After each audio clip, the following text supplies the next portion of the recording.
Assalamualaikum warahmatullahi wabarakatuh. Selamat datang kembali pada mata kuliah Pengantar Manajemen Keuangan bersama saya Yuli Indasari SMMM.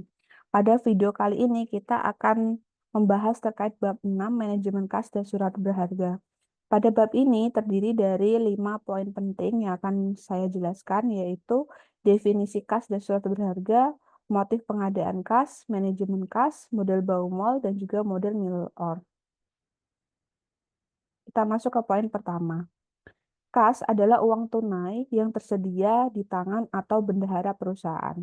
Sedangkan surat berharga itu merupakan financial asset yang bisa kita uangkan atau kita cairkan dalam jangka waktu kurang dari 1 tahun. Nah, kas dalam sebuah perusahaan itu jumlahnya harus cukup atau optimal.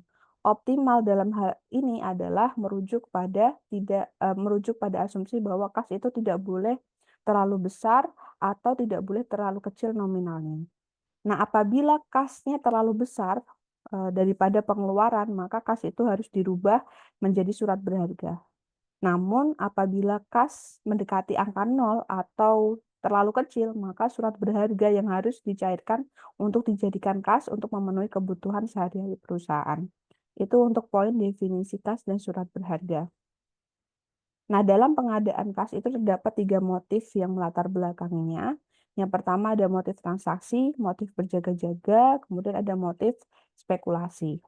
Motif transaksi itu berasumsi bahwa pengadaan kas dilakukan atau digunakan untuk melakukan pembayaran-pembayaran atas transaksi yang dilakukan.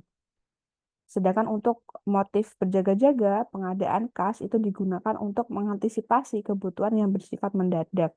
Sedangkan untuk motif spekulasi, pengadaan kas itu digunakan untuk mendapatkan keuntungan yang besar dari transaksi yang mengandung unsur spekulasi.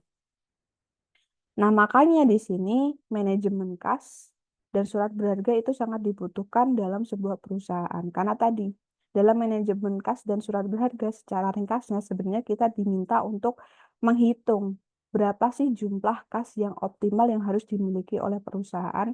Optimal ini merujuk pada tadi ya, tidak terlalu besar dan tidak terlalu kecil.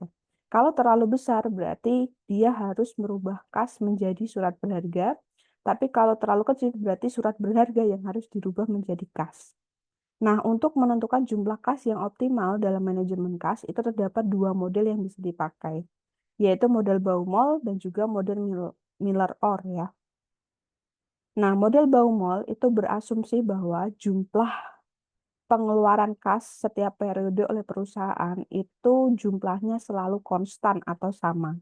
Sedangkan Miller-Orr itu beranggapan bahwa eh, jumlah pengeluaran kas perusahaan pada periode tertentu itu tidak konstan atau selalu berubah-ubah. Maka di sini bergantung pada asumsi yang digunakan oleh perusahaan. Kalau perusahaan berasumsi bahwa pengeluaran kasnya selalu sama, ya berarti dia bisa memakai model Baumol. Tapi kalau perusahaan itu ternyata memiliki asumsi atau memang dalam kenyataannya jumlah pengeluaran kas itu selalu berubah-ubah, maka dia tidak bisa pakai Baumol, dia harus pakai Miller-Orr. Nah, kita masuk ke model Baumol dulu. Untuk merumus model Baumol itu ada 3 yang bisa dipakai, yaitu kas untuk mencari kas yang optimal atau C dengan formulasi akar dari 2 kali D kali O dibagi I. Kemudian untuk model Baumol ini terdapat 2 biaya yang timbul, yaitu biaya kesempatan yang hilang dan juga biaya transaksi. Biaya kesempatan yang hilang adalah hilangnya bunga bank karena uang ditarik untuk dijadikan kas. Nah, rumusnya adalah C per 2 kali I. Sedangkan biaya transaksi itu adalah biaya yang timbul karena merubah kas menjadi surat berharga atau sebaliknya, merubah surat berharga menjadi kas. Nah, rumusnya adalah D per C dikali O, di mana C itu merupakan kas yang optimal, D adalah kas yang dibutuhkan selama setahun, O adalah biaya transaksi setiap kali merubah kas, C per 2 itu adalah rata-rata kas, dan I adalah tingkat bunga. Kita langsung ke contoh soalnya. Misal, suatu UMKM membutuhkan kas dalam setahun sebesar 3 miliar, kemudian biaya transaksi setiap kali merubah uang tunai menjadi surat berharga itu sebesar Rp18.000. Kemudian tingkat bunga bank karena memiliki surat berharganya adalah 12% per tahun, maka rekan-rekan semua diminta untuk menentukan kas yang optimal, kas rata-rata, biaya transaksi, biaya kesempatan yang hilang, dan juga total biaya untuk mengadakan kas. Nah, penyelesaiannya berarti di sini diketahui bahwa nilai D adalah 3 miliar, O adalah 18.000, dan I adalah 12% atau kita desimalkan menjadi 0,12. Maka untuk mencari kas yang optimal, tinggal dimasukkan aja ke dalam rumus. C sama dengan akar dari 2 kali D kali O dibagi I. Di mana ini akan menjadi akar dari 2 kali 3 miliar dikali 18.000 dibagi 0,12. Maka hasilnya untuk kas yang optimal itu adalah 30 juta rupiah. Kemudian untuk kas rata-rata itu adalah C per 2, berarti 30 juta dibagi 2, maka hasilnya adalah 15 juta. Sedangkan untuk biaya transaksi itu tinggal memasukkan rumus D per C kali O, di mana D ada 3 miliar per 30 juta kali 18.000, maka kita dapatkan angka 1.800.000. Kemudian untuk biaya kesempatan yang hilang itu adalah rata-rata kas dikali I. Rata-rata kas adalah C per 2, berarti 30 juta dibagi 2, atau hasil dari 15 juta ini ya, dikalikan dengan 0,12, itu hasilnya adalah 1.800.000. Sedangkan untuk menghitung total biaya dalam pengadaan kas, ya tinggal menambahkan biaya transaksi dan juga biaya kesempatan yang hilang. Jadinya 1.800.000 ditambah 1.800.000, maka dapatnya ada 3.600.000. Itu untuk penyelesaian soal model Baumol. Nah, sekarang kita coba pindah ke model Millett-Orr. Rumus untuk mencari kas yang optimal itu sama dengan Z sama dengan akar 3 kali T kali standar deviasi aliran kas bersih dibagi 4I. Kemudian untuk mencari kas maksimal atau H itu adalah 3Z. Kemudian untuk kas rata-ratanya adalah Z ditambah H per 3. Untuk kas minimalnya itu biasanya di angka 0 atau biasanya ditetapkan oleh perusahaan sendiri di soal. Jadi tidak perlu dicari gitu ya. Di mana Z itu adalah kas yang optimal. Kemudian lambang ini adalah standar deviasi aliran kas bersih. Kemudian lambang ini adalah varians aliran kas besi.